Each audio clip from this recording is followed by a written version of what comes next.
আরে এটাই তো সেই চিকন আর অভিশপ্ত গাছের পাতা। আমি তো অনেক মোটা, আমি চিকন হতে চাই।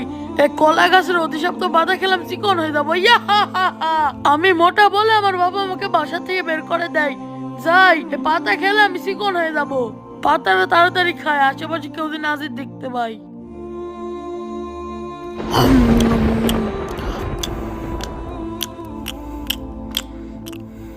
এই তুমি এখানে কি করছো? আমি তো চিকন আর অভিশপ্ত পাতা খাচ্ছি। কেন, কি হয়েছে? চিকন হওয়ার পাতা মানে কি বলো এগুলো? হ্যাঁ, এই পাতা খেলে মানুষ চিকন হয়, তাই আমি খাইলাম। ধুর, এগুলো কি বলো?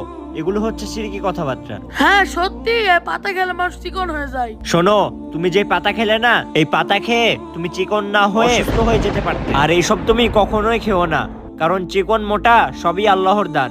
ভাই আমি আর ভুলটা বুঝতে পেরেছি। আমি আর এমন ভুল কখনোই করবো না। হে আল্লাহ, তুমি আমাকে মাফ করে দাও। আমি আর এমন ভুল কখনোই